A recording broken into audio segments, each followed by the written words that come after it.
हो गया।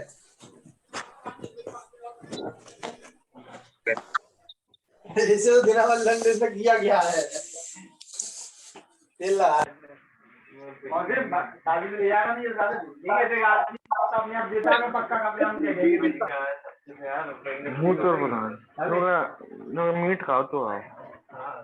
बुला तो सही ये बुला तो सही। क्या फायदा फालतू दे का मुंह चले मन चले खावा काम भाई साहब मुझे वो काम करा के था मेरे को खाना है दवा दे पनीर हुआ पनीर नंबर क्या नंबर नहीं है ग्रुप में फोन ही देगा तो अपने यार नो किधर गया थे नंबर वो देगा ही तो नहीं है तो क्या की बात छोड़ रहेगा बहनी इस पे तो यार बहन से एक घंटा हो गया।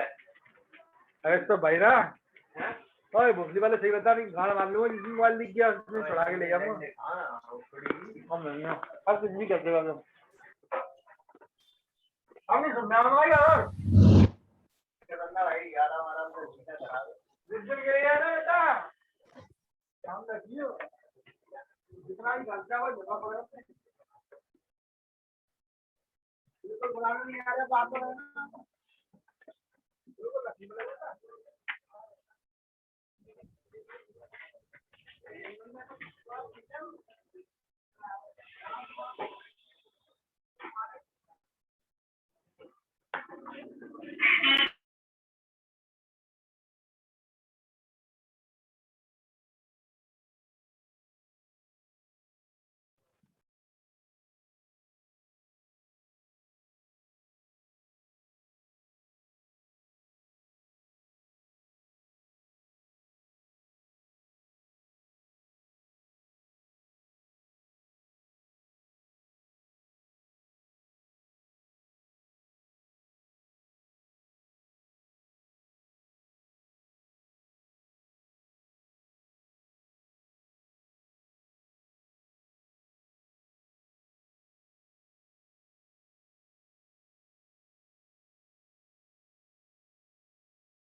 ना भाई ये क्लासेस ऑफलाइन नहीं होंगी, पागल पागल हो क्या? ये क्लास थोड़ी है वहाँ सर ऑफलाइन हो गई सर, मेल आ गया सर। कौन सी क्लास ऑफलाइन हो गई, ये वाली?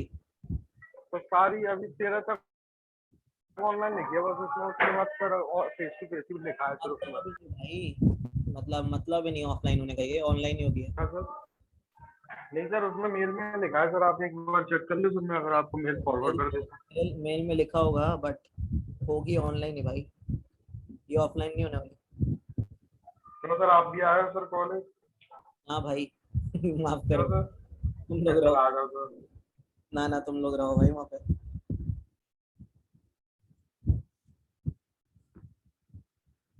अपने बस की ना है हमारे ना।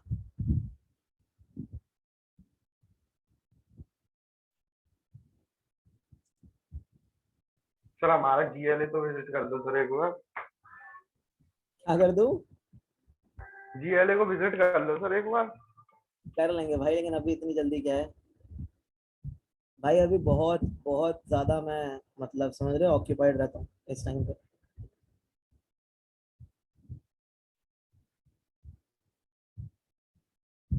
इतना ऑक्यूपाइड ही होना है लाइफ में बस। तो मैं ऑक्यूपाइड हूँ ना। हाँ सर, किसी से बोल पाए यार, टाइम नहीं है अब हमारा। कॉलेज देखने का मन किसका करता है भाई? वो भी क्या, क्लास लेने के लिए कॉलेज? जब ऑनलाइन सब सही चल रहा है तो ऑफलाइन आके करना क्या है? नहीं सर, नहीं चल रहा सर, सही प्लेसमेंट नहीं हो रहा है कुछ। सही चल रहा है भाई सब।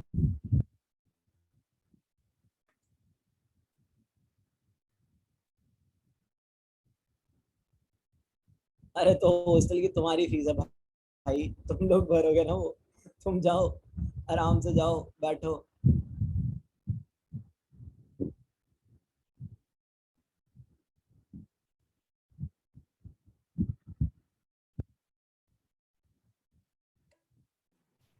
शुरू करते हैं फिर। Hello, excuse me sir. हाँ बोलो। सर एक क्वेश्चन था, मतलब पूछे सर, अभी उससे ग्राफ से रिलेटेड नहीं है। हाँ बताओ। सर जैसे हम लोग के पास एक एरे है, उसके सारे पेयर्स निकालने हैं, तो सर कौन सी अप्रोच से हम लोग स्टार्ट करेंगे? यार ये पेड़ के ऊपर कितने सारे क्वेश्चन है यार, तो क्वेश्चन दिया करो मतलब। सर सिंपली आपको ये करना है कि आपको सारे आवाज गई भाई तुम्हारी। इंडेक्सेस के कॉम 01 02 03 12 13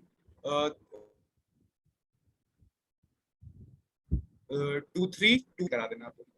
तो भाई तुम तो इसमें ब्रूट फोर्स ही लगा दोगे सीधा, क्या ही दिक्कत है तुम्हें? पेड़ पे कोई कंस्ट्रेंट?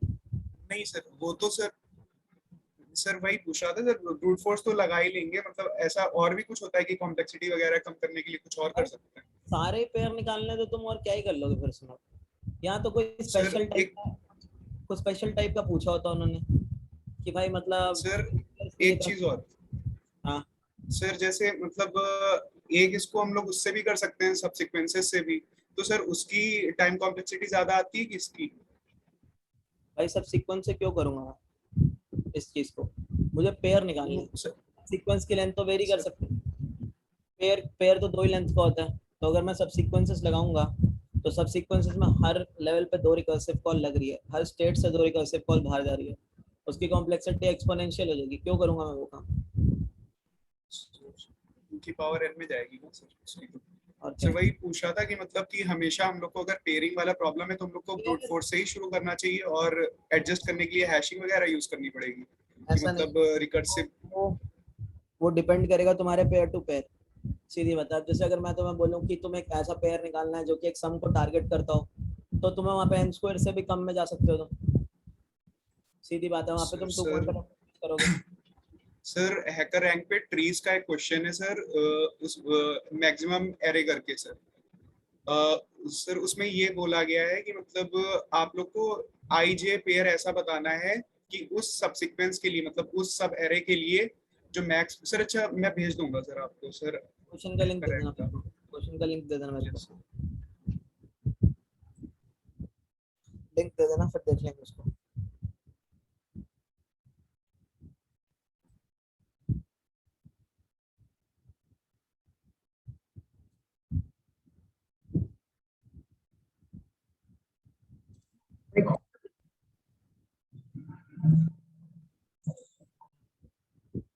तो गाइस, आज हम जो चीज पढ़ने वाले हैं दैट इज, हमने कल टोपोलॉजिकल सॉर्टिंग तो देखी थी। अब टोपोलॉजिकल सॉर्टिंग के क्वेश्चंस को सॉल्व करते हैं, ठीक है? सो कुछ अच्छे खासे क्वेश्चंस हैं, उन क्वेश्चंस को देखेंगे, उन क्वेश्चंस को सॉल्व करेंगे, है ना? सो एक बार जरा स्क्रीन शेयर करूँ मैं अपनी।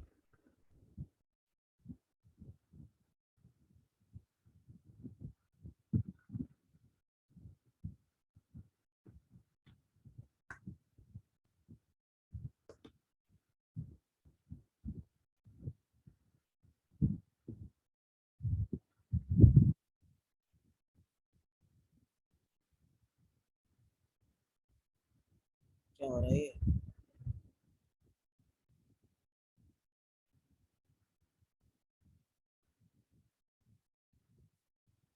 करेंगे भाई, पहले क्वेश्चन देखते हैं।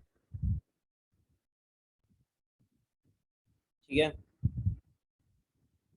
तो अभी गाइस हमें क्या करना है, अब हमें टोपोलॉजिकल सॉर्टिंग के पहले क्वेश्चंस करने हैं कुछ। ठीक है, तो क्वेश्चन है कोर्स शेड्यूल। तो कोर्स शेड्यूल कहता है कि भाई वही है, डिपेंडेंसी का स्ट्रक्चर गिवन है आपको। तो बेसिकली एक directed a cyclic graph given है आपको, और हो सकता है कि साइक्लिक ग्राफ भी हो, लेकिन साइक्लिक ग्राफ के अंदर टोपोलॉजिकल सॉर्टिंग तो लग ही नहीं पाएगी, है ना। तो ये चीज हमें पता है। तो क्वेश्चन के अंदर क्या रहा है कि हमारे पास एक प्री रिक्विजिट्स का एरे दिया हुआ है ए आई बी आई।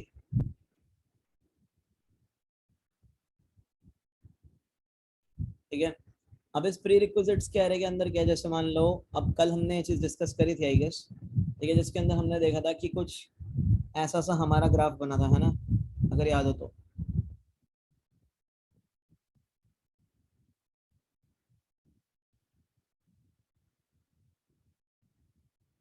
ये बना था, यानी हो क्या रहा था, वो कहता है कि अगर तुम्हें ये 2 वाला कोर्स करना है तो उसके लिए तुम्हें 1 वाला कोर्स करना पड़ेगा। कहता है अगर तुम्हें 3 वाला कोर्स करना है तो उसके लिए भी तुम्हें 1 वाला कोर्स करना पड़ेगा। कहता है अगर तुम्हें 4 वाला कोर्स करना है तो उसके लिए तुम्हें 2 वाला कोर्स करना पड़ेगा, और अगर तुम्हें 4 वाला कोर्स करना है तो उसके लिए तुम्हें 3 वाला कोर्स करना पड़ेगा, है ना। सो अगर तुम इसका ग्राफ बनाओगे, इसका ग्राफ तो कैसे बनेगा, इसमें यही कह रहा है ना वो कि अगर ए आई बी आई करना है तो तुम्हें ए आई वाला करना पड़ेगा। शायद हम उल्टे ऑर्डर में लिख के बैठेंगे, है ना, आई गेस, क्योंकि ये कह रहा है ना indicates that take course 0 you have to take course 1, है ना। इसने उल्टा लिखा है, हमने शायद बी आई ए आई लिख दिया, है ना। तो इसको हम इसी के ऑर्डर में एक बार देख लेते हैं जो इस बंदे ने बोला है। इसने ये बोला है ना कि ए आई वाला कोर्स लेने के लिए तुम्हें बी आई करना पड़ेगा पहले। ठीक है, यस सर। ये बोला ना इसने कि अगर जैसे मान लो तुम्हें 1 करना है तो 1 तो करने, पहले 0 वाला करना पड़ेगा। है ना, 1 करना है तो तुम्हें 0 वाला पहले करना पड़ेगा। ठीक है, तो इस चीज को अब हमें रिप्रेजेंट करना है। तो अगर तुम्हें जैसे मान लो, शायद हमने सही बनाया था यार, अगर 2 करना है तो हमें कौन सा करना पड़ेगा पहले, अगर 2 करना है तो हमें सबसे पहले 1 करना पड़ेगा, और अगर हमें 3 करना है तो हमें सबसे पहले 1 करना पड़ेगा। अगर हमें 4 करना है तो सबसे पहले 2 करना पड़ेगा। अगर हमें 4 करना है तो फिर हमें 3 करना पड़ेगा, है ना, यही है। तो सही बनाया था हमने इसका मतलब, है ना, कि if you want to take course AI you must have taken the course BI. तो वही बात हो गई। अगर तुम्हें 1 वाला कोर्स, यहाँ हम उल्टा बना रहे हैं, अरे यार हम उल्टा बनाए जा रहे हैं क्या, नहीं सही तो है। अगर हमें 2 वाला कोर्स करना है तो हमें 1 करना पड़ेगा। अगर हमें 3 वाला कोर्स करना है तो हमें 1 करना पड़ेगा। अगर हमें 4 वाला कोर्स करना है तो हमें 2 करना पड़ेगा। अगर हमें 4 वाला कोर्स करना है तो हमें 3 करना पड़ेगा। सही बनाया हमने, ठीक है। तो गाइस अब जब तुम्हें ये इनपुट जो दिया हुआ है इसका तुम एक डायरेक्टेड ग्राफ बना लेते हो, तो डायरेक्टेड ग्राफ ये वाला आता है, दैट इज 1 वाला करना पड़ेगा 2 के लिए। तो तुमने बोला 1 वाला 2 के लिए करना पड़ेगा, तो 1 से 2 पे एज जाएगी। तुमने बोला 1 वाला करना पड़ेगा 3 के लिए, तो तुमने बोला 1 से 3 पे एज जाएगी। तुमने बोला 4 वाला करना पड़ेगा 2 के लिए, तो 2 से 4 एज जाएगी। तुमने बोला 4 वाला करना पड़ेगा 3 के लिए, तो 3 से 4 एज जाएगी, है ना। अब अगर तुम इनकी इन डिग्रीज निकालोगे, 1 की इन डिग्री कितनी आएगी गाइस, यहाँ पे 1 की इन डिग्री कितनी आएगी 0, और 2 की इन डिग्री कितनी आएगी, 2 की इन डिग्री आएगी 1, और 3 की इन डिग्री कितनी आएगी, 3 की इन डिग्री आएगी 1, और 4 की इन डिग्री कितनी आएगी, 4 की इन डिग्री आएगी 2। सो तुम्हारे पास यहाँ पे 2 पॉसिबल चॉइसेस हैं। दैट इज तुम क्या कर सकते हो, तुम 0 कर लो, फिर 1 कर लो, फिर 3 कर लो, फिर 4 कर लो। यहाँ तो तुम सॉरी 1 2 3 4, है ना। फिर यहाँ क्या है, यहाँ तो तुम 1 कर लो, यहाँ तुम 3 कर लो, यहाँ तुम 2 कर लो, फिर 4 कर लो।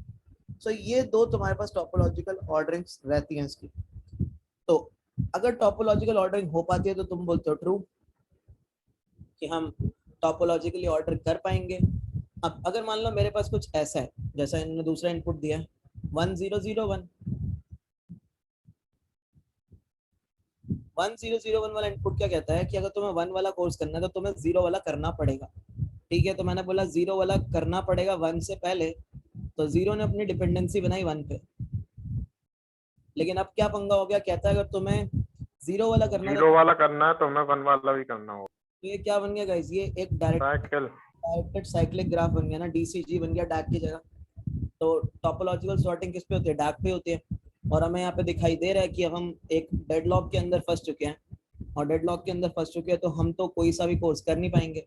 और वो क्या कह रहा है कि जितने कोर्सेज दिए हैं वो सारे फिनिश कर सकते हो तो ट्रू रिटर्न करो, वरना फॉल्स। यहाँ तो हम कोई भी कोर्स नहीं कर पाएंगे, कोई सा नहीं कर पाएंगे, तो हमारा आंसर यहाँ पे क्या आएगा, फॉल्स आ जाएगा। फॉल्स। सो ये एक्चुअल में क्वेश्चन टोपोलॉजिकल सॉर्टिंग का है। ये हमें यहीं से पता लगता है कि जहाँ साइकिल बन रही है वहाँ हमारा काम नहीं हो रहा, और जो साइकिल नहीं बन रही है वहाँ पे हम एक ऑर्डरिंग दे पा रहे हैं कि किस ऑर्डर में कोर्स करें। सो इसने बेसिकली हमें टास्क को शेड्यूल करने के लिए बोला है, based on their in degrees, based on their dependencies. So जहाँ पे भी तुम ऐसे क्वेश्चन देखोगे जहाँ पर डिपेंडेंसीज का जिक्र हो रहा है वहाँ पे तुम topological sorting one of the approaches को यूज कर सकते हो। ठीक है, अगर हम इसके बाद बात करें तो हमारे पास एक प्री रिक्विजिट्स का 2D एरे गिवन है। इसने हमें क्या गिवन किया हुआ है, इसने हमें प्री रिक्विजिट्स का 2D 2D। दिया हुआ है। ठीक है, और 2D एरे जो है, मान लो अगर n कोर्सेज हैं, सो 2D एरे में n रोज हैं और 2 ही कॉलम्स है। कॉलम्स तो 2 ही रहेंगे, देखो कॉलम्स में कोई चेंज नहीं आ सकता। कॉलम्स में चेंज इसलिए नहीं आ सकता क्योंकि तुम्हारे पास अगर n रोज की मैं बात करता हूँ यहाँ पे, ठीक है, तो देखो हाँ सर, 2 ही जैसे मान लो डिपेंडेंसी रहेंगी ना सर, या तो 1 0 या 2 0 या 2 1 ऐसे ही रहेगा हमेशा। तुम्हारे पास इसने हमेशा ए आई बी आई एक पेयर दिया है, वो तुम्हें सिर्फ एक पेयर देता है हमेशा, है ना, हमेशा एक पेयर देता है तुम्हें, पेयर देता है तुम्हें, पेयर देता है तुम्हें। सो ये बात पक्की है कि कॉलम हमेशा 2 रहेंगे, चाहे कोर्सेस n हो। जैसे मान लो अगर 4 कोर्सेस थे, सो ये मैट्रिक्स कुछ ऐसे बनती होगी, 2 1 3 1 4 2 4 3। सो तुम्हें ऐसे ही गिवन है, ऐसे एक मैट्रिक्स गिवन है। ठीक है, सो ये है कोर्स नंबर 0, ये है कोर्स नंबर 1, मतलब 0 बेस्ड इंडेक्सिंग कर लो, 1 बेस्ड कर लो, उससे फर्क नहीं पड़ने वाला। ठीक है, ये है कोर्स नंबर 3। सो ये तुम्हारे 4 कोर्सेज हैं, राइट, और तुम्हारे पास कॉलम्स कितने, 2 ही हैं हमेशा। ठीक है, और जो तुम्हारा पहला कॉलम है ये क्या है, ये है u, और जो तुम्हारा दूसरा ये वाला 0 वाला कॉलम है ये है v। ठीक है, और हो क्या रहा है, u से v पे एज बन रही है यहाँ पे। जैसा हम क्या कर रहे थे, हम यही कह रहे थे ना कि 2 वाला कोर्स करना है तो 1 वाला करना पड़ेगा। ठीक है, सो हो क्या रहा है, ये u से v एज बन रही है, यानी मैं कह सकता हूँ कि 0 1 का यूज करके तुम क्या कर रहे हो, तुम 0 0 पे एक एज बना रहे हो, यस और नो, यही है ना, 0 1 का यूज करके तुम 0 0 पे एज बना रहे हो। अब यहाँ क्या है, 3 वाला कोर्स करना है तो 1 वाला कोर्स किया होना चाहिए, यानी 1 1 का यूज करके तुम 1 0 पे एक एज बना रहे हो, राइट। अब यहाँ पे क्या है, यहाँ पे भी यही है कि अगर 4 वाला कोर्स करना है तो 2 वाला कोर्स करा होना चाहिए, तो तुम यहाँ पे क्या कर रहे हो, तुम यहाँ पे 2 0 का यूज करके, सॉरी 2 1 का यूज करके 2 0 पे एज बना रहे हो, है ना। सो यानी बात क्या है, जो तुम्हारा 1 वाला कॉलम है वो तुम्हारे 0 वाले कॉलम पे क्या बनाता है, एज बनाता है। तो हम इसी मैट्रिक्स का ऐसे यूज करके एक एडजेसेंसी लिस्ट ग्राफ बना सकते हैं। तो पहले काम करते हैं, एक अलग क्वेश्चन की क्लास बनाने लगते हैं,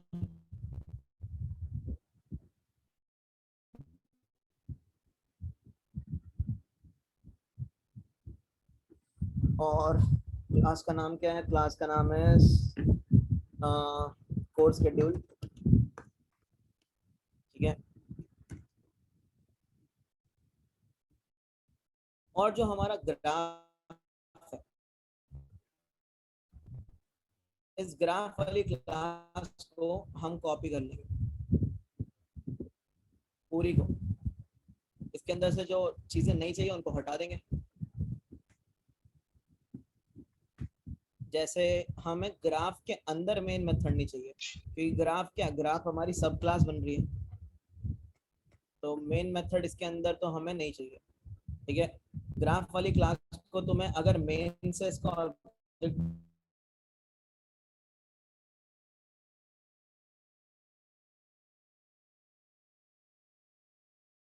से तुम दोनों ही कर सकते हो। अच्छा, हमें ग्राफ की जरूरत है, ऐड एज की जरूरत है, डिस्प्ले की भी जरूरत है। We don't need this BFS, क्योंकि हमें टोपोलॉजिकल सॉर्टिंग का लेकर ट्रिपल एसपी की भी जरूरत नहीं है, हमें डीएफएस की भी जरूरत नहीं है, डीएफएस की कनेक्टेड कंपोनेंट्स की वी डोंट नीड। ये सारी चीजों की हमें जरूरत है नहीं यहाँ पे। हमें चाहिए एज ऐड करना, इन डिग्री चाहिए हमें, और हमें चाहिए टोपोलॉजिकल सॉर्टिंग वाला फंक्शन, दैट्स इट। तो हमने वो बना लिया। ये हमारी ग्राफ की क्लास है। ग्राफ की क्लास के बाहर मैं एक मेन बना रहा हूँ, ठीक है। सो मान लो हमारी वाली जो भी एग्जांपल है उसको देखते हैं जरा। हमारे एग्जांपल क्या है? हमारे एग्जांपल ये है कि जो हमें प्री रिक्विजिट्स दे रखे हैं, और अभी तो तुम लोगों का शायद एक टेस्ट भी होगा भाई, एमसीक्यू का, ये भी बता रहा हूँ मैं। मजे लेना।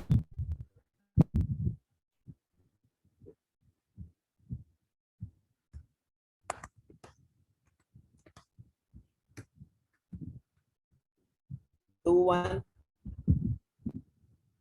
3 1, ठीक है। फिर क्या है? 4 2, और फिर क्या? 4 3, है ना। से ग्राफ कंस्ट्रक्ट करना है। उसने हमें नंबर ऑफ फोर्सेस का काउंट भी दिया हुआ है, कितने नंबर ऑफ फोर्सेस हैं ये भी देता है वो, ठीक है। सपोज हमारे पास अभी कितने 4 फोर्सेस हैं, तो काउंट क्या है? 4 है, ठीक है। अब हमें ग्राफ कंस्ट्रक्ट करना है।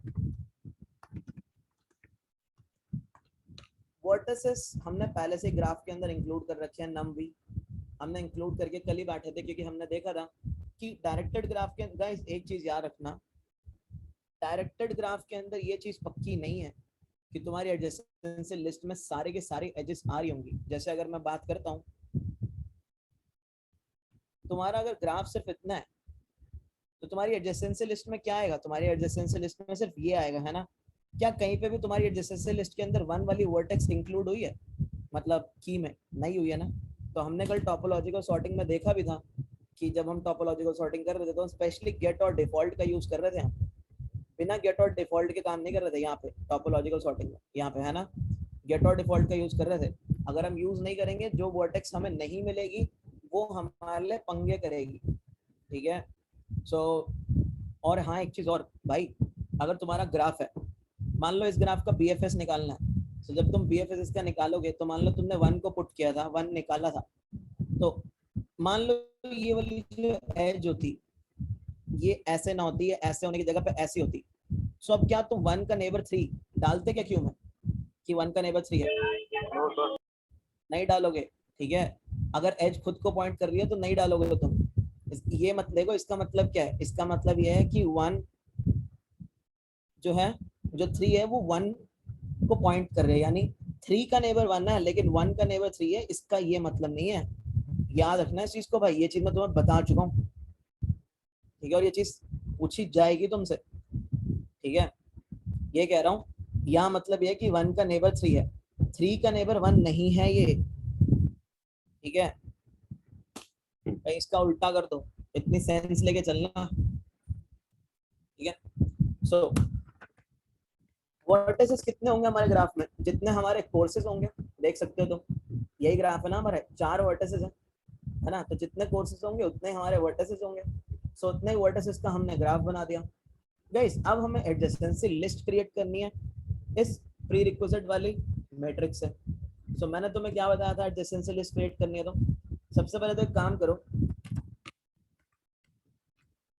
प्री रिक्विजिट वाली जो तुम्हारी मैट्रिक्स है, ठीक है, उसके ऊपर इटरेट कर लो,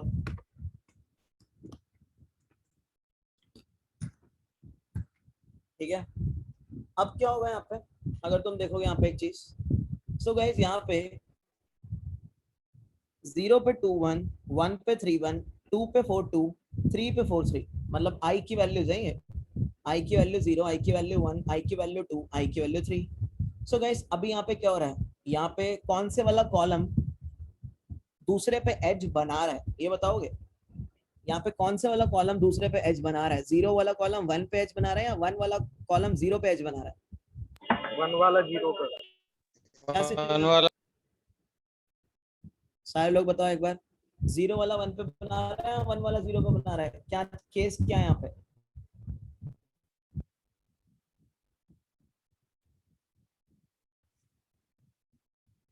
1 वाला बना रहा है 0 पे, याद रखना, ठीक है।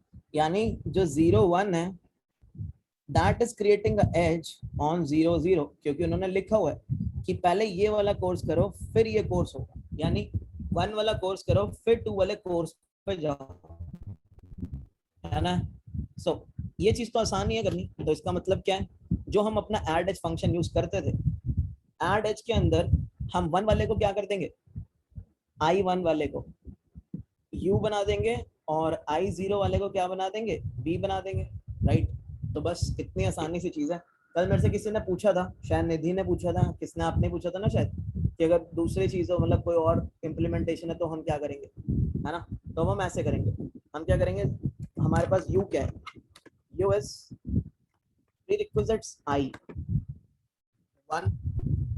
और हमारे पास v क्या है, prerequisites i0। यानी यहाँ पे हो क्या रहा है, मैं यहाँ पे एक चीज को मेंशन कर देता हूँ, यहाँ होगा क्या, u जो है वो v पे एज बनाएगा, ठीक है ना, u जो है वो v पे एज बनाएगा। अब क्या होगा, v के अंदर, ग्राफ के अंदर तुम ऐड कर दोगे h, ठीक है। uv और uv कैसे होगी, बाय डायरेक्शनल तो नहीं होगी, क्योंकि डायरेक्टेड ग्राफ है पूरा का पूरा, तो तुमने फॉल्स कर दिया। सो गाइस इससे तुम्हारा बन जाएगा ग्राफ, और तुम इस ग्राफ को कर सकते हो डिस्प्ले। तो तुम देख सकते हो 1 से 2 3 जा रहा है और ये सही है, 2 से 4 जा रहा है और 3 से भी क्या जा रहा है, 4 जा रहा है। और तुम देख सकते हो यहाँ पे 4 वाला जो एज, जो 4 वाला जो वर्टेक्स है वो नहीं आ रहा है ना, इसलिए हमें वर्टेक्स पास करने पड़े थे कितने, राइट, ठीक है। सो ग्राफ कैसे बन गया, इतना समझ आ रहा है सबको, ग्राफ बनाने में किसी को कोई दिक्कत, आई गेस आसान ही है, इतना क्लैरिटी सबको, ग्राफ कैसे बना यहाँ पे, बोलो जरा बिंदास, सबको अगर क्लियर है तो। अब फिर तो हमें कुछ ज्यादा करना ही है, बताओ क्या।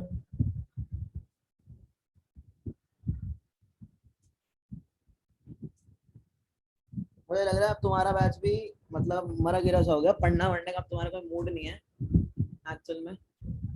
यहाँ तो अब तुमने पुरानी चीजें चीटिंग मार मार के कर ली, और अब तुम्हारे ऊपर से जाने लग गई चीजें।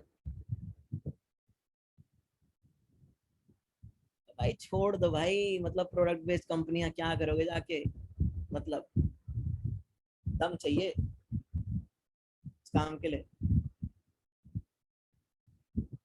ठीक है, पढ़ने का।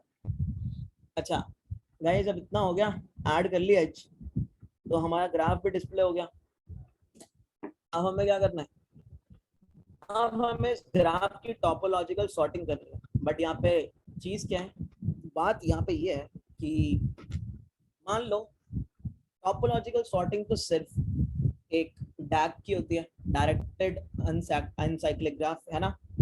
Acyclic graph, directed acyclic graph की ही तुम्हारी टोपोलॉजिकल सॉर्टिंग होती है। बट ग्राफ तो तुम्हारे पास डायरेक्टेड भी आ सकता है और अनडायरेक्टेड भी आ सकता है। चलो उसको देखते हैं, कोई दिक्कत नहीं है। पहले काम करते हैं, जरा टोपोलॉजिकल सॉर्टिंग करते हैं। ये तो डैग ही है ना अपने पास, इशू है।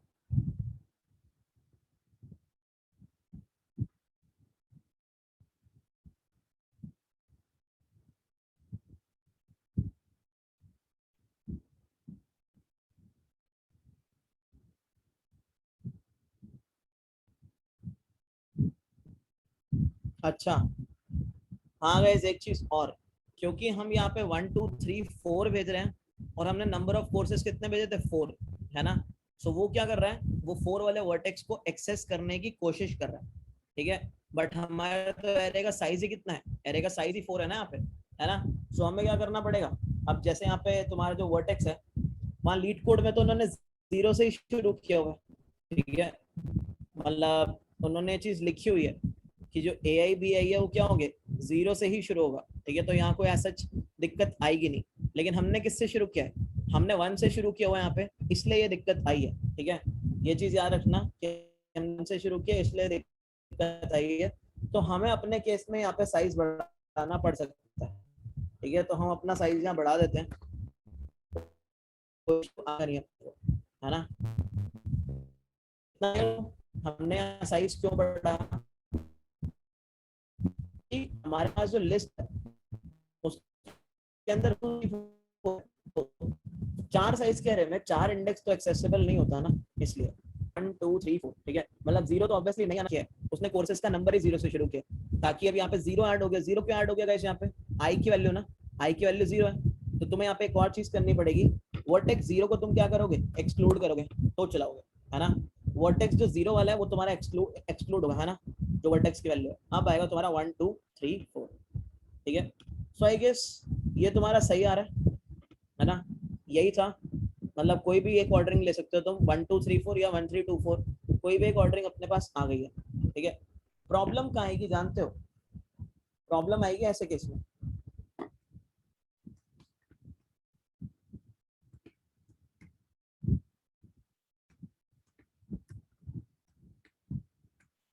ये केस में प्रॉब्लम आएगी, ठीक है, जहाँ पे नंबर ऑफ कोर्सेज कितने हैं? 2 हैं, ठीक है। और अब ये क्या है? डीसीजी है, डायरेक्टेड साइक्लिक ग्राफ, ठीक है। इन चीजों को वही पुराना कर देते हैं अपना, है ना।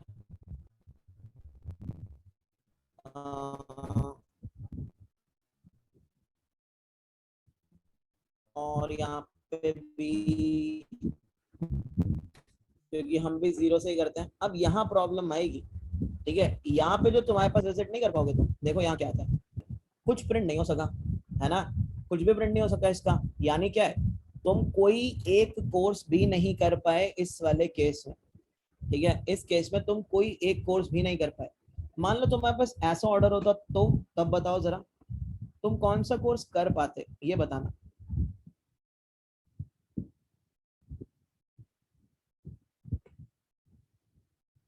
क्या हम सारे कोर्स कर सकते हैं ऐसे ऑर्डरिंग में? Is it possible to complete all the courses? अरे बोलो यार, दिखाई नहीं पड़ता क्या? मतलब क्या ही दिक्कत है इसमें समझने में? कहीं समझ ना आए तो बोलो। अरे ऐसे ऑर्डर में सारे कोर्सेस हो सकते हैं नहीं हो सकते? घर जाके कुछ पढ़ते हो या नहीं पढ़ते हो? या हम ऐसे ही एडवांस कर रहे हैं? फिर छोड़ो भाई, ऊपर ऊपर से पढ़ो, आगे बढ़ो। नहीं हो पाएंगे यहाँ पे सारे कोर्सेस। क्यों नहीं हो पाएंगे? यहाँ पे 0 वाला कोर्स तो हो जाएगा, कोई दिक्कत नहीं है। 0 से जब तुम 1 वाला कोर्स करने गए, 1 वाला कोर्स डिपेंड कर रहा है 2 पे, और 2 वाला कोर्स डिपेंड कर रहा है 1 पे। साइक्लिक बन गया ना ये, तो यहाँ सारे कोर्स तुम्हारे हो नहीं सकते। तो ये ग्राफ क्या है? ग्राफ ये है, 1 वाला कोर्स करना है तो 0 वाला कोर्स किया होना चाहिए, ठीक है। 2 वाला कोर्स करना है तो 1 वाला कोर्स किया होना चाहिए, और अगर 1 वाला कोर्स करना है तो 2 वाला कोर्स किया होना चाहिए। ये ग्राफ है। तो अगर तुम यहाँ पे डालोगे तो तुम्हें पता लगेगा कि हमारा सिर्फ एक ही कोर्स हो पा रहा है इस केस में, 1 0 2 1 1 2, है ना, 2 1 एंड 1 2। तो यहाँ कितने कोर्सेज थे? 3 कोर्सेज थे, बट हो नहीं पाएंगे सारे के सारे। देखो सिर्फ 0 प्रिंट हुआ, सिर्फ पहला ही कोर्स हो पा रहा है, दैट इज 0। क्या हुआ? क्या होगा तुम्हारा? इस लूप के अंदर आया होगा, 0 ने पॉप किया होगा, 0 पॉप करने के बाद वो किसी और को पुट ही नहीं कर पाया होगा, किसी भी नेबर को, इसलिए तुम्हारे पास सिर्फ 0 वाला कोर्स प्रिंट हुआ। इतनी चीज समझ आ रही है सबको? ये बताओ।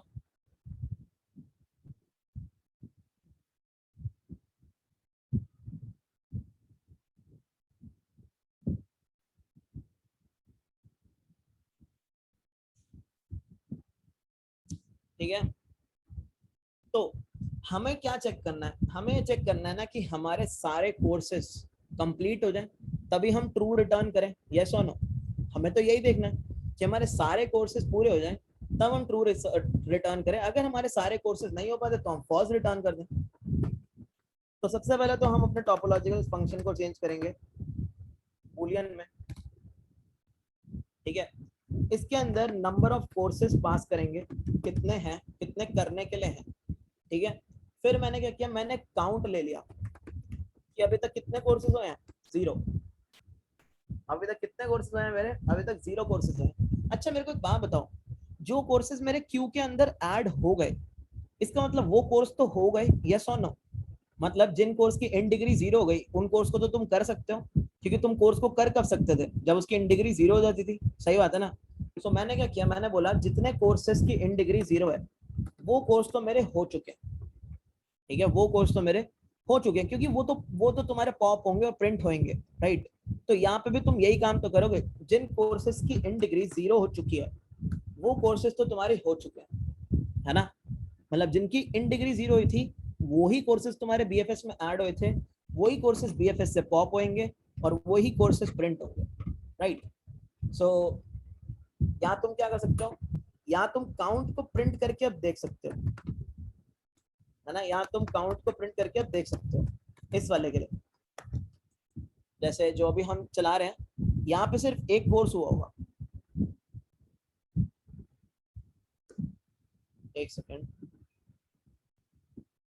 यहाँ क्या पास नम कोर्सेस 3 कोर्सेस थे, बट ये जो हमारा केस है इसके अंदर हुए कितने होंगे, इसके अंदर सिर्फ एक ही कोर्स हुआ होगा अभी। तो तुम देख सकते हो इसके अंदर क्या हुआ, इसके अंदर प्रिंट हुआ 1, वो एक ही लाइन में प्रिंट हो गया क्योंकि हमने लाइन ब्रेक नहीं दिया, ठीक है। कोर्स क्या हुआ अभी तक, सिर्फ एक ही कोर्स हुआ यहाँ पे, है ना। सो हम यहाँ पे क्या बोलेंगे, हम यहाँ पे बोलेंगे अगर काउंट जो है वो नंबर ऑफ कोर्सेज के इक्वल है, ठीक है, अगर काउंट नंबर ऑफ कोर्सेज के इक्वल है तो हम यहाँ क्या करेंगे, हम यहाँ पे ट्रू रिटर्न कर देंगे, ठीक है। हम यहाँ बोलेंगे ट्रू, वरना क्या हो जाए रिटर्न फॉल्स। अगर कोर्सेज के इक्वल काउंट नहीं है तो क्या हो जाए, फॉल्स रिटर्न हो जाए, बस इतना ही चेंज था। तो तुम्हें यहाँ पे क्या करना था, यहाँ पे तुम्हें बस ये मेंटेन, ये चीज चेक करनी थी कि जितने कोर्सेज हो रहे हैं वो काउंट कर लिया। और यहाँ पे ये चीज अगर तुम लोगों ने बेसिक्स अपने क्लियर करे हैं, घर जाके पढ़ते हो तो तुम्हें ये चीज पता होगी प्रिंट कौन सी वाली चीज हो रही थी जो क्यू के अंदर पड़ी थी, है ना। और क्यू के अंदर कोर्स कौन से वाला पड़ा था जिसकी इन डिग्री 0 हो गई थी, राइट। यही करते थे ना हम टोपोलॉजिकल सॉर्टिंग में, जिसकी इन डिग्री 0 हो जाए उस कोर्स को हमने क्या किया था, क्यू में डाल दिया था। तो अगर वो क्यू में होगा तो ही प्रिंट होगा, अगर वो क्यू में होगा ही नहीं तो वो प्रिंट होगा भी नहीं। तो अगर वो प्रिंट हुआ क्यू में गया यानी तुमने वो कोर्स किया था। तो इसलिए क्या तुमने कर लिया, काउंट प्लस प्लस कर लिया, जहां जहां पे इन डिग्री 0 हो गई थी, जहां जहां पे तुमने बीएफएस वाली क्यू के अंदर वर्टेक्स को ऐड कर दिया था। फिर तुमने लास्ट में बस चेक कर लिया, काउंट अगर नम कोर्सेज के इक्वल है तो तुमने बोला सही है, नहीं है तो तुमने बोला फॉल्स है। बस इतना फर्क है यहाँ पे चीजों को लेके, है ना। और ये हो गया तुम्हारा क्वेश्चन, यही था। अब तुम क्या कर सकते हो, यहाँ पे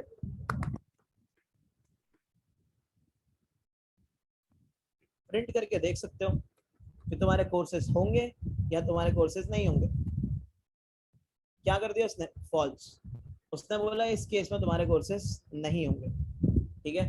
सो कोर्स शेड्यूल 1 तो ये था, ठीक है, जिसके अंदर तुम्हें बस ये बताना था कि कोर्स हो पाएंगे या कोर्स नहीं हो पाएंगे, दैट्स इट। कोर्स शेड्यूल 2 क्या है, कोर्स शेड्यूल 2 तो बहुत मतलब इसी का एक वेरिएंट है। और कोर्स शेड्यूल 2 तुमसे सिर्फ इतना कह रहा है कि ऑर्डर रिटर्न कर दो, दैट्स इट, ठीक है। क्या कह रहा है वो, तुमसे एक ऑर्डर रिटर्न कर दो। तो ऑर्डर प्रिंट करना तो हम देख ही चुके हैं, बस तुम्हें क्या करना था, उस ऑर्डर का एक एरे रिटर्न करना था। तो ये कर लोगे खुद से, ये हो जाएगा कोर्स शेड्यूल 2। अब मतलब ऑर्डर प्रिंट तो हम कर ही रहे थे ना, बस उसका क्या करना है, उसको एरे में डाल देना है ना। सो इसको ट्राई कर लेना कोर्स शेड्यूल 2 को भी एक बार, ठीक है। सो ये थे कोर्स शेड्यूल 1 और कोर्स शेड्यूल 2। इसमें मेजर चीज बस ये थी जब हमें ग्राफ बनाना था, और इसके अंदर मेजर चीज थी काउंट वाली, ठीक है।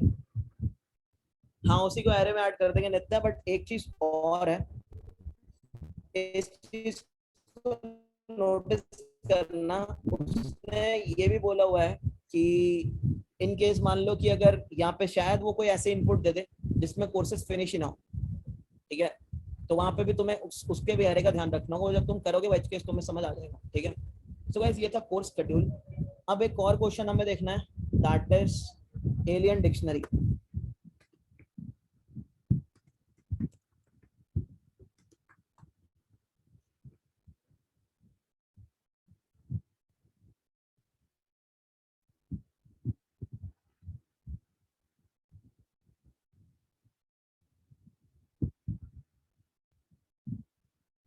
So this is topological sorting hard question.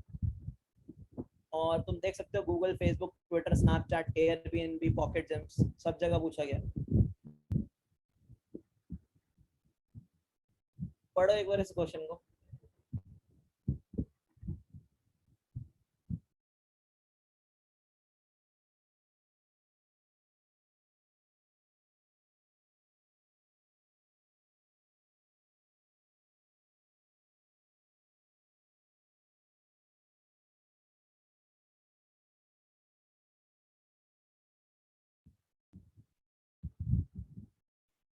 पता नहीं समझ आएगा नहीं आएगा, लेकिन पढ़ो एक बार।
तो क्वेश्चन थोड़ा अटपटा सही है ना? मतलब इस क्वेश्चन का मतलब बता देता हूँ मैं तुम्हें।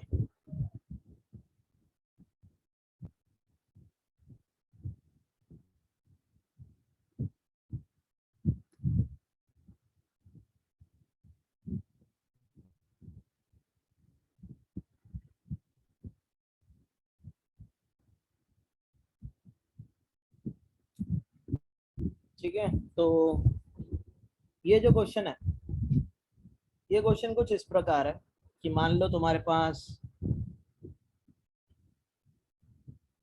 ना दो वैल्यूज दे रखे हैं, एक n दे रखा है, n is number of strings, ठीक है, एक k दे रखा है, ठीक है। अब ये k क्या है? तुम्हारे पास गाइस कितने टोटल नंबर ऑफ अल्फाबेट्स होते हैं? 26 होते हैं ना, आई गेस, है ना? 26 टोटल नंबर ऑफ अल्फाबेट्स होते हैं a से लेके z तक, राइट। सो ये जो k है, ये तुम्हें बता रहा है, जैसे मान लो अगर k 3 है, तो बता रहा है जो स्ट्रिंग्स है ना, स्ट्रिंग्स ज्यादा से ज्यादा ना ए बी सी ही कंटेन करेंगी, दैट्स इट। अगर k की वैल्यू 4 है तो कह रहे हैं कि स्ट्रिंग्स ना ज्यादा से ज्यादा ए बी सी डी तक ही कैरेक्टर्स कंटेन करेंगी, दैट्स इट। अगर k इक्वल टू 5 है तो स्ट्रिंग्स जो है वो ज्यादा से ज्यादा ए बी सी डी ई तक कैरेक्टर्स कंटेन करेंगी, ज्यादा से ज्यादा, दैट्स इट। ठीक है, इससे बड़े कैरेक्टर्स नहीं होंगे, इससे आगे के कैरेक्टर्स नहीं होंगे, ठीक है। तो मान के चल लेते हैं कि हमारे पास 5 स्ट्रिंग्स हैं और हमारे पास k की वैल्यू है 4, यानी जो 5 स्ट्रिंग्स हैं उनके अंदर कैरेक्टर्स क्या क्या हो सकते हैं? a हो सकता है, b हो सकता है, c हो सकता है, d हो सकता है, यही हो सकते हैं। तो हमें जो 5 स्ट्रिंग्स दिए हैं, that is b a a b c d a b c a cap and cat, ये स्ट्रिंग्स दिए, ठीक है। और तुम देख भी सकते हो इन स्ट्रिंग्स के अंदर क्या डी से आगे का कोई लेटर आ रहा है गाइस? डी से आगे का कोई कैरेक्टर दिखाई देता है तुम्हें यहाँ पे? नहीं दिखता ना। डी से आगे का कैरेक्टर तुम्हें दिखेगा भी नहीं, क्यों? उसने यहाँ पे ये चीज मेंशन करी हुई है कि k की वैल्यू 4 है, तो तुम क्या करोगे? पहले के 4 इंग्लिश के अल्फाबेट्स ले लोगे, और पहले के 4 इंग्लिश के alphabets are A B C D, ठीक है। अब पता है वो ये कह रहा है कि तुम एक एलियन की दुनिया में हो, ठीक है। हमारी डिक्शनरी में क्या होता है? हमारी डिक्शनरी में तो पहले ए वाले वर्ड्स आते हैं, फिर बी वाले वर्ड्स आते हैं, फिर सी वाले, फिर डी वाले, ऐसा ही होता है ना, है ना? लेकिन अब वो कह रहा है कि तुम एक एलियन की दुनिया में हो। एलियन की दुनिया में क्या होता है? ऑर्डरिंग डिसाइड होती है स्ट्रिंग के नंबर पे, मतलब स्ट्रिंग एरे में स्ट्रिंग्स के ऑर्डर से। जैसे अगर मैं बात करूं, मैं इन दो स्ट्रिंग्स को कंपेयर करूं, तो कह रहा है यहाँ पे अगर तुम देखोगे जो बी वाली स्ट्रिंग है वो ए वाली स्ट्रिंग से ना पहले आ रही है, ठीक है। तो एलियंस की डिक्शनरी में क्या होगा? बी वाले जो वर्ड्स होंगे वो पहले आएंगे, फिर ए वाले वर्ड्स आएंगे। दोबारा बोल रहा हूँ, कह रहा है कि यहाँ पे जो तुम्हारी ऑर्डरिंग डिसाइड होगी ठीक है, ये ऑर्डरिंग तुम्हारी डिसाइड होगी किसके बेसिस पे? ये ऑर्डरिंग डिसाइड होगी तुम्हारी स्ट्रिंग्स के बेसिस पे। स्ट्रिंग के बेसिस पे कैसे डिसाइड होगी? कह रहा है जो तुम्हारे पास ये दो स्ट्रिंग्स है, तो स्ट्रिंग में तुम देखोगे जो बी वाली स्ट्रिंग है B से शुरू होने वाली, वो ए से शुरू होने वाली स्ट्रिंग से पहले आ रही है। तो एलियंस कहते हैं भाई हमारे यहाँ ऐसा ही होता है, यहाँ तो ऐसा ही होता है, जो बी वाले हमारे वर्ड्स है वो पहले आते हैं डिक्शनरी में ए वाले से। ठीक है, अब तुम अगर इन दो स्ट्रिंग को कंपेयर करोगे गाइस, यहाँ पे ए सेम है, यहाँ पे बी और बी भी सेम है, यहाँ पे सी और सी भी सेम है, बट यहाँ पे डी है फिर ए है। तो गाइस पहले कौन से वाले वर्ड्स आते होंगे एलियन की डिक्शनरी में, डी वाले या ए वाले? डी वाले। कौन से आते होंगे? डी वाले उल्टे आएगा ना सर?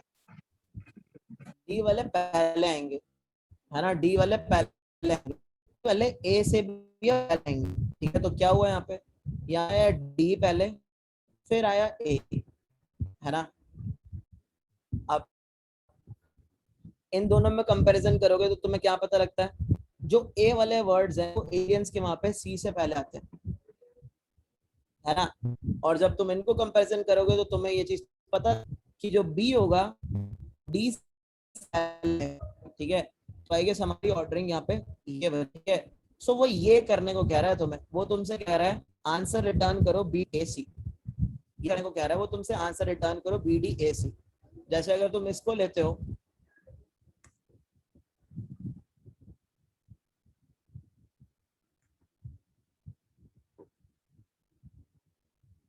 तो यहाँ पे क्या है, यहाँ अगर तुम एक चीज नोटिस करोगे, W है और W है, ठीक है, R है और R है, फिर T है फिर F है, ठीक है।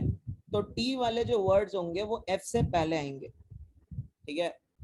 फिर अगर तुम इन दो स्ट्रिंग्स को कंपेयर करते हो तो तुम्हें पता लगता है W जो है वो E से पहले आ रहा है ना, W जो है वो E से पहले आ रहा है। सो जो W वाले वर्ड्स होंगे वो E से पहले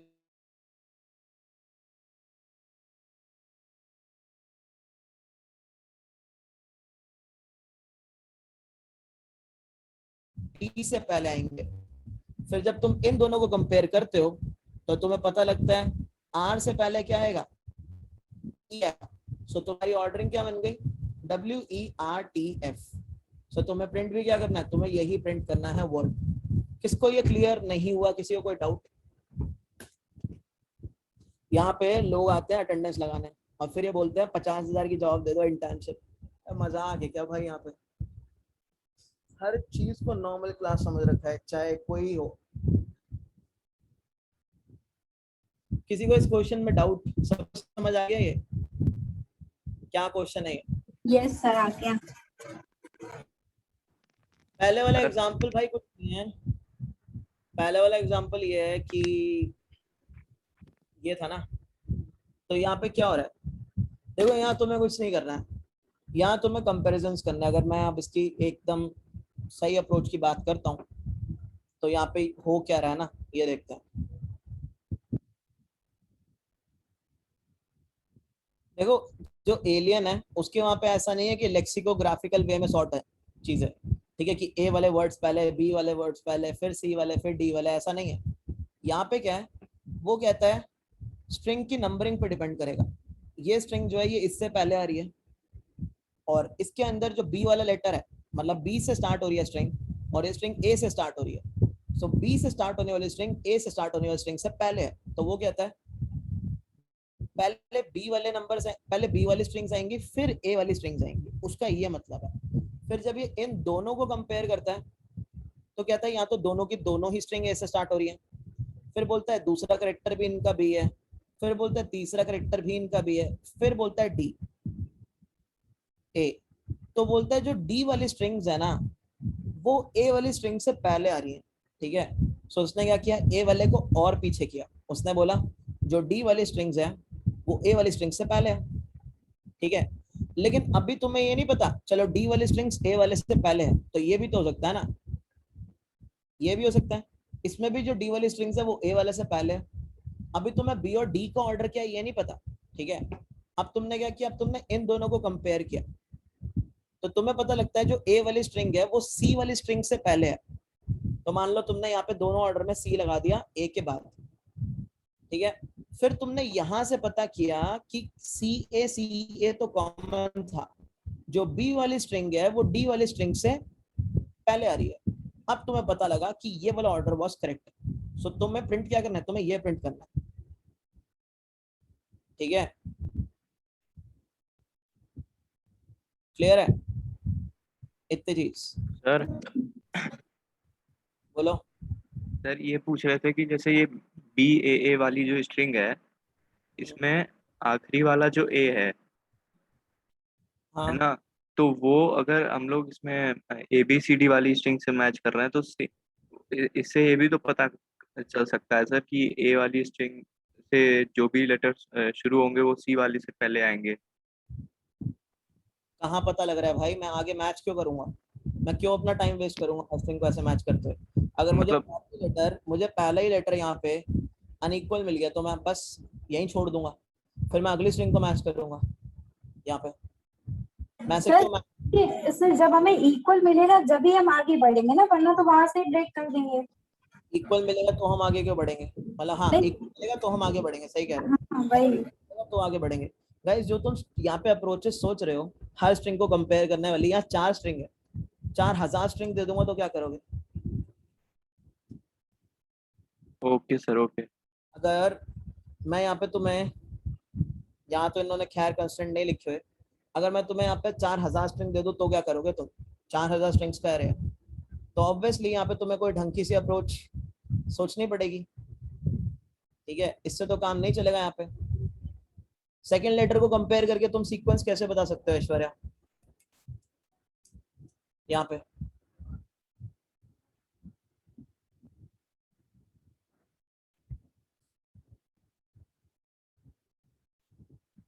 ठीक है। सो ये है तुम्हारा क्वेश्चन, ठीक है। अब इसके अंदर टॉपोलॉजिकल सॉर्टिंग कैसे लग रही है ये चीज हमें देखनी है। यहाँ पे देखो, इसके अंदर टॉपोलॉजिकल सॉर्टिंग को तुम ऐसे यूज कर सकते हो, तुम ये कह सकते हो कि जैसे यहाँ पे जो स्ट्रिंग है, ठीक है, ये वाली जैसे तुम्हारी स्ट्रिंग है, अब इसके अंदर हो क्या रहा है देखो, बी ए से पहले आ रहा है, और वहां पे तुम क्या करते थे कोर्सेज के अंदर भी तुम यही करते थे ना कि अगर ये है 1 0, सो 1 से पहले ए करूंगा, मतलब 0 करूंगा तो 0 वाली एज 1 पे बना दूंगा। तो यहाँ पे भी तो कुछ ऐसा ही हो गया, बी वाले जो स्ट्रिंग्स हैं वो ए से पहले आ रही है, तो तुम क्या कर सकते हो, तुम ये बोल सकते हो ना कि हो क्या रहा है, अगर तुम्हें ए वाली स्ट्रिंग को प्रिंट करना है तो उससे पहले तुम्हें सारी बी वाली स्ट्रिंग्स प्रिंट होनी चाहिए, हाँ या ना? यही केस होगा ना। अगर ए वाली स्ट्रिंग्स तुम्हें प्रिंट करनी है उससे पहले सारी बी वाली स्ट्रिंग्स प्रिंट हो जानी चाहिए। सही कह रहा हूँ गलत कह रहा हूँ मैं? जैसे वहां पे क्या होता था, अगर तुम्हें 1 वाला कोर्स करना है तो पहले तुम्हें 0 वाला कोर्स करना पड़ेगा, है ना। सो यहाँ पे जो एज आएगी तुम्हारी वो कैसे आएगी, बी से ए पे एज लग जाएगी यहाँ पे, है ना। फिर यहाँ पे क्या हो रहा है, यहाँ तुम्हें पता लग गया था जो डी वाली स्ट्रिंग है वो ए वाली स्ट्रिंग से पहले आनी चाहिए, यानी अगर तुम्हें ए वाली स्ट्रिंग को प्रिंट करना है तो सबसे पहले तुम्हें डी वाली सारी स्ट्रिंग्स को प्रिंट कर लेना चाहिए, आई गेस, है ना। सो यहाँ पे क्या हुआ, यहाँ पे डी वाली स्ट्रिंग ने भी क्या हुआ, डी वाले कैरेक्टर ने भी ए वाले कैरेक्टर पर डिपेंडेंसी बनाई, ठीक है। अगर तुम यहाँ देखोगे यहाँ क्या हो रहा है, ए जो है वो सी से पहले हो जाना चाहिए, है ना। ए जो होना चाहिए सी से पहले हो जाना चाहिए, मतलब ए वाली स्ट्रिंग को सी से पहले तुम्हें कन्वर्ट करना है। तो यहाँ पे क्या हुआ, यहाँ पे सी वाला हुआ, यही होगा ना डिपेंडेंसी डायग्राम इसका, एक तरीके से यही हो रहा है गेस। सो अगर तुम इसका देखोगे, इसका हो क्या रहा है यहाँ पे कि बी वाले पे और भी किसी की डिपेंडेंसी है क्या, और कोई डिपेंडेंसी यहाँ पे चेक करो एक बार। नो सर, लेकिन डी और बी में भी तो हो सकता है ना, क्योंकि वो अभी उसका ऑर्डर नहीं पता है ना। डी और बी में भी डिपेंडेंसी बनेगी ना। क्या कह रहा था वो, बी वाली जो स्ट्रिंग है वो डी वाली स्ट्रिंग से पहले आ जानी चाहिए, है ना। तो बी ने भी क्या किया, बी ने भी डी पे डिपेंडेंसी बनाई ना कि पहले मैं प्रिंट होऊंगा फिर डी वाली स्ट्रिंग्स को प्रिंट करूंगा, है ना। सो यहाँ पे भी तुम्हारा क्या बन गया, एक तुम्हारा ग्राफ ही बन गया, डायरेक्टेड ए साइक्लिक ग्राफ ही बना। और यहाँ पे हो क्या रहा है, ए का जो नेबर है दैट इज सी, B का जो नेबर है that is A and D, ठीक है, और यहाँ पे क्या C का कोई नेबर नहीं है, D का नेबर कौन है यहाँ पे A, यही है ना, यही डायग्राम तो बन रहा है तुम्हारा, ठीक है। Yes sir. सर अगर एक और चीज पूछनी थी सर, जैसे हमारा ये वाला केस हो रहा था BDAC और DBAC, जहाँ पे हमें फोर्थ वाले में पता चला कि जो हमारा B है वो D से पहले आएगा, है ना। हाँ। तो अगर वहां पे दो ऐसे केसेस बन जाएंगे तब कैसे करेंगे, 2 एजेस बनाएंगे उसमें? मतलब दोबारा बताओ। सर जैसे वो लास्ट वाले में हमने कंपेयर किया ना कि जो हमारा B है वो D से पहले आएगा, हाँ हाँ, और लेकिन अगर ऐसा नहीं होता, मीन्स अगर लास्ट वाली वो नहीं होती हमारे पास स्ट्रिंग, तो फिर हम कैसे करते हैं उसको? ऑर्डरिंग तो होगी, इक्वल स्ट्रिंग नहीं आने वाली, अच्छा सर, ओके। इक्वल स्ट्रिंग नहीं आने वाली, वो इक्वल स्ट्रिंग नहीं देगा, ऑर्डरिंग तो पक्का होगी, ठीक है, ये बात कंफर्म है, वो कोई भी दो स्ट्रिंग्स को ऐसे इक्वल नहीं देने वाला वहाँ पे, ठीक है, इतना क्लियर है। अगर वो फिर वैलिड हो जाएगा, जैसे तुम यहाँ पे देख रहे हो, वहां साइकिल बन जाएगी ना, जहाँ पे दो स्ट्रिंग इक्वल हो गई, वहां क्या है, वहां तो साइकिल है फिर, है ना। हाँ ये वही यही पूछना था, वहाँ पे साइकिल हो जाएगी, फिर टोपोलॉजी हम बता ही नहीं पाएंगे ना। हाँ तो वहां तो तुम्हारा सीधा ही फॉल्स रिटर्न हो जाएगा। तो वो क्वेश्चन में चीज क्या रहा है ना, वो चीज क्या रहा है कि कर सकते हो तो ऑर्डर बता दो, नहीं कर सकते तो ठीक है खाली रख दो, है ना, यही है क्वेश्चन के अंदर। सो यही तुम्हें यहाँ पे क्वेश्चन में करना भी है, ठीक है। सो गाइस क्वेश्चन ये सबको क्लियर है, इसको और कुछ एक्सप्लेन करना है किसी को तो बताओ। जैसे दूसरा केस अगर तुम देखोगे, स्ट्रिंग क्या क्या दे रखी है, स्ट्रिंग दे रखी है इन्होंने WRT है ना, हाँ WRT WRF, ठीक है, फिर ER ETT, फिर क्या दे रखी है R, ठीक है। अब तुम यहाँ देख रहे हो, यहाँ पे क्या हो रहा है, यहाँ पे अभी हमें पता लगा है जो T वाली स्ट्रिंग है वो F से पहले आनी चाहिए, तो अब तुम्हारा एरे क्या बनेगा भाई, अगर F वाला करना है तो T वाली स्ट्रिंग को पहले प्रिंट करो, यानी T वाली जो स्ट्रिंग होगी, जो T वाला कैरेक्टर होगा, वो तुम्हारे F वाले कैरेक्टर पे डायरेक्ट करेगा एक H को, है ना। फिर दूसरा क्या है, दूसरा ये वाला केस है, दूसरा केस क्या कह रहा है, जो W वाली स्ट्रिंग्स है वो तुम्हारी E वाली स्ट्रिंग से पहले आनी चाहिए, यानी अगर तुम्हें E वाली स्ट्रिंग्स प्रिंट करनी है तो W वाली सारी प्रिंट होनी चाहिए। तो अब इस केस में क्या होगा, इस केस में तुम्हारा जो W है वो E पे क्या कर देगा, करेक्टर H डायरेक्ट कर देगा। फिर यहाँ पे क्या हो रहा है, यहाँ पे ये हो रहा है जो E है वो R वाली स्ट्रिंग से पहले आना चाहिए, यानी अगर तुम्हें R प्रिंट करनी है तो E वाली पहले प्रिंट करो, है ना। सो क्या करेगा ये, R प्रिंट कर देगा। हमने कोई मिस भी करी है क्या? सर ये T वाली मिस हो गई है। हाँ एक और स्ट्रिंग है ना यहाँ पे शायद बीच में, हमने कौन कौन से कंपैरिजन R और T से कंपेयर होगा, इसको कर लिया, है ना। अच्छा ये ER और ETT भी तो है यार, ओ यार गलत ही कंपेयर है ना, मैंने इसको एक स्ट्रिंग ले लिया एक्चुअली, ठीक है। R और E में से सबसे पहले E और E, तो यहाँ पे क्या R और T में से सबसे पहले क्या आना चाहिए, R आना चाहिए, ठीक है। तो यहाँ क्या आ जाएगा तुम्हारा, ये जो है R, ये डिपेंडेंसी बना देगी T पे, है ना। तो तुम देख सकते हो तुम्हारा प्रिंटिंग ऑर्डर क्या है, WERTF, है ना, ठीक है। सो गाइस ऐसे करोगे तो जरा क्लास स्विच करते हैं, 8-2 हो गए।